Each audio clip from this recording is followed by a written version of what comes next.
Hello, this is Chris Pope with Deeper Roots Spiritual Ministry. So glad you could join me today. We're in the book of Job, lesson number 10, God's weather. I love God's weather because it's beautiful weather. He takes care of things. He does things exactly right, exactly the way he needs to. And he's so wonderful and fantastic the way he does weather. And he gets it exactly right. You know, all creation is in God's hands, and he's so beautiful and he makes creation beautiful. The problem is sin enters into the world. Demons run amok. And, 97% of the time, we don't have any weather problems. And then demons attack, and there's bad weather. There's a tornado, there's a hurricane, or whatever evil that they can conjure up to do something awful to mankind. However, to attack us on a small scale as an individual, like a lightning strike to something we own or have, or to us, or to a disaster around us, and a large disaster in a community, in an area, in a family, whatever. Demons do attack because of our sin. They will attack, like I've always said. 70% of the time, we'll get some attacks, weather attacks we cause them. Again, there's 30% that are trials and just demons just running amok and just getting in and doing the damage they do. And we have to deal with that because God makes creation perfect. Sinners are in, demons enter in, awful things happen. So let's jump right into it. We always go to the New American Standard. We're in Job chapter 37, verses 1 through 24. And it starts with this, 1 and 2. And also my heart trembles, and it leaps in its place. Listen closely to the thunder of his voice, to the rumble that goes forth out of his mouth, just to realize the vastness of God. He created all, he spoke it all existence, he made, and it is beautiful. And there's times where thunder and lightning are beautiful at a distance. I don't like being out in it. But, the beauty of it and the majesty of it, where it's not hurting anything, but it's just reminding us of who God is, and the beautiful weather patterns and the things that happen that are good weather patterns that really do help us and heal the land and protect the land and do the things they need to do, even down to the freezings or the rain or whatever God does in his rightness and his goodness for us that helps heal our land and touches it, does a wonderful thing. But listen to what it says, verse 3 through 4. It says this: under the whole heaven, he lets loose the lightning that travels on the earth.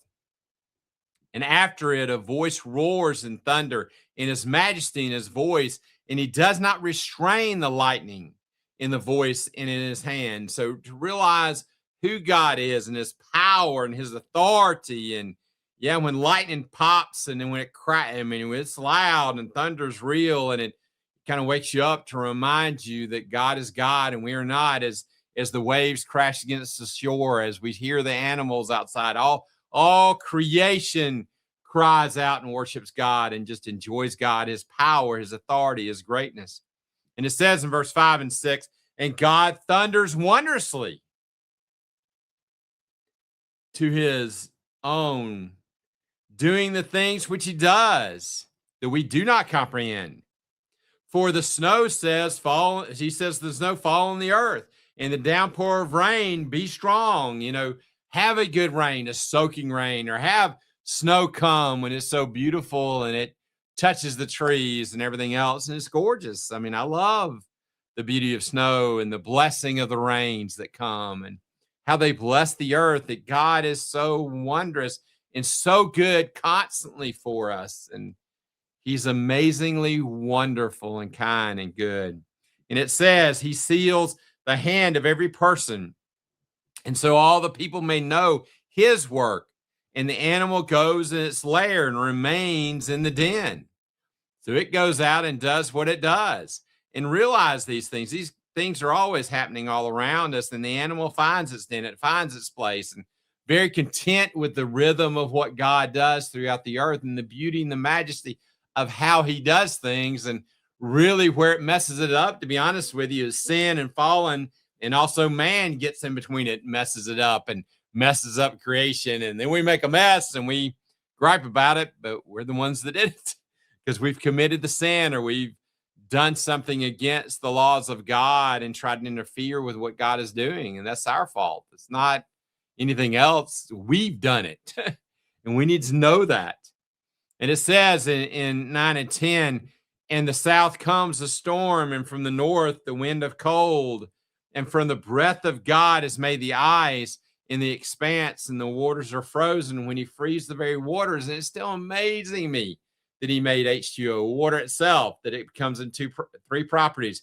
It can be a vapor, steam, it can be water, what it is in its form, and a liquid, and also it can be a solid mass and ice. It's just amazing how God chose to make one thing to where it can be all three areas, which is really, I love how God does things. He's amazing.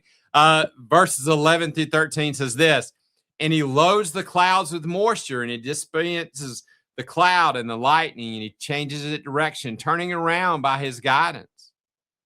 And the weather, wherever he commands the face of the inhabitants of the earth, the connection of his earth and his goodness, and he causes it to happen because he wants it to rain. He wants blessings upon the earth. He wants to take care of the earth. He is the great gardener of this whole planet, and people don't understand or comprehend his greatness of what he does.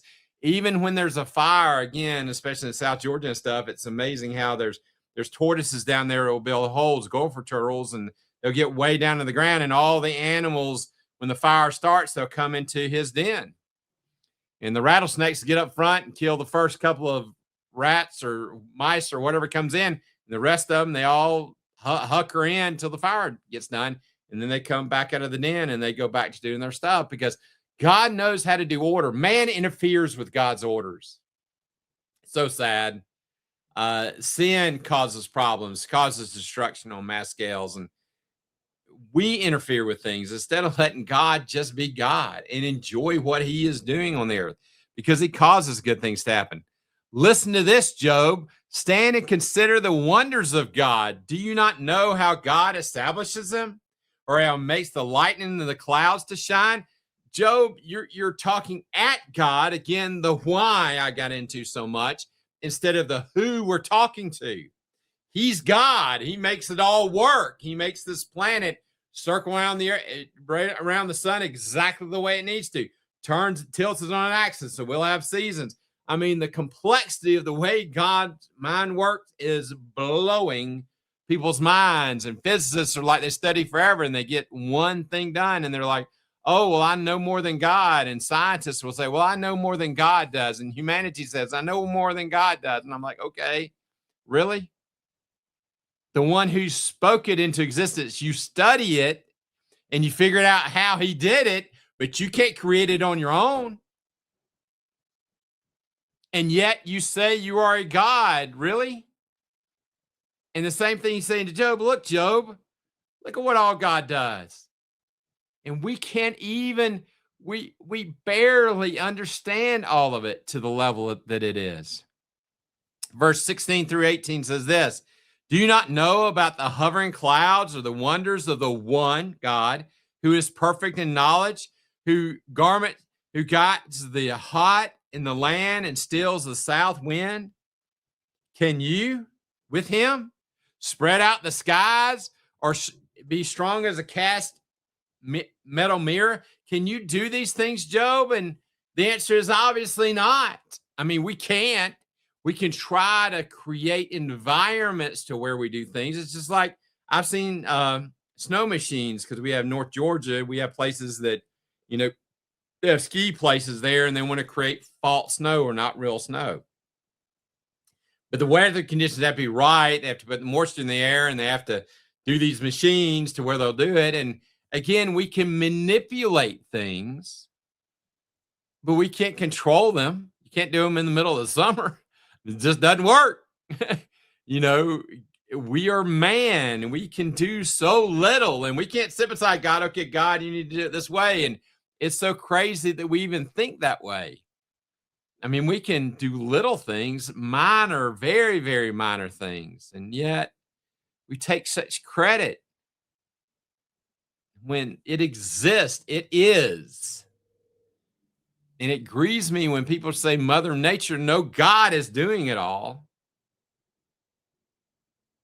He is in charge. He does it. He delights in it. And he does it wonderfully and more complexly than we can even think. So at 19 through 20 says this, teach us what we're to say to him, God. Teach us how to speak to you. We cannot present our case because of our darkness.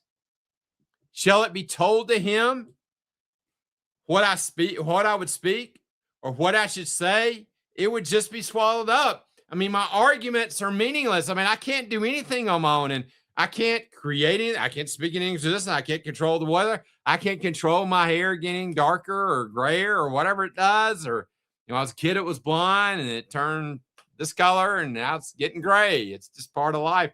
I mean, I know I can color it, but then the roots grow out and then you can see my natural color. So, I mean, we do things that's like we think we're in control and we're really not. 90% of the time, we are actually totally out of control, and we need to be okay with that. We control maybe 10% of things, 5%, 2% of things. Yeah, right. We control so little.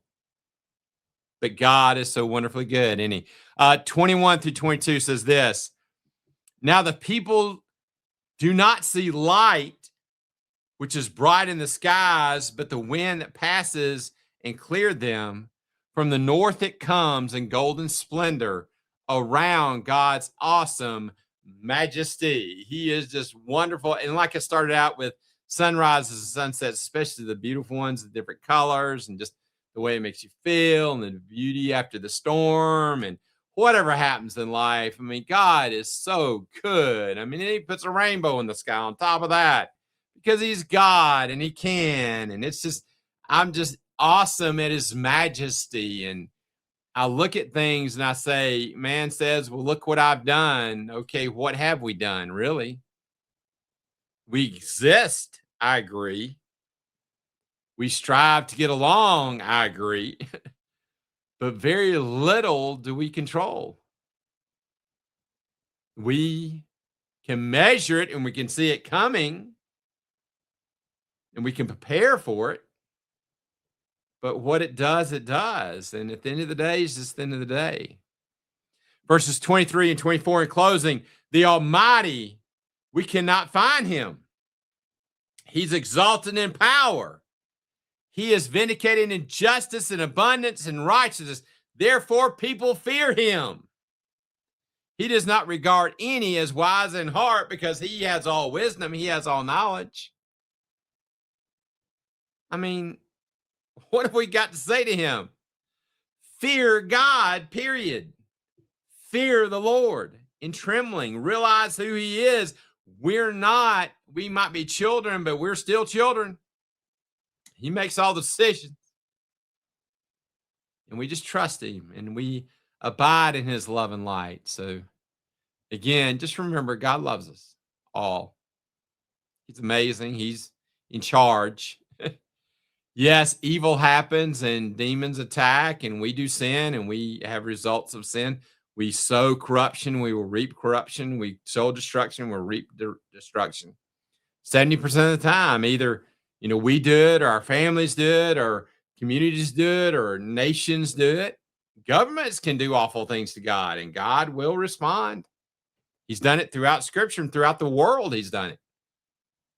And when he does something, he did it because he allows the demons to come in and take us through the trials and do tremendous damage. When we try to spit in the face of God, which is fruitless. We need to honor him in his majesty. We need to know to fear him daily. And comparing our wisdom to God's wisdom, there's no measure. I mean, there's no way to even measure. We're not even on the same scale. He is so far beyond us. His wisdom is so far beyond us. His intelligence, everything about him, is the complexity of the way he thinks amazes me. I mean, the study of hydrodynamics and how all that works is just mind-boggling to me. Is just, to be honest, it's amazing how God does things, and God's so good. Remember, this is Chris Pope. God bless.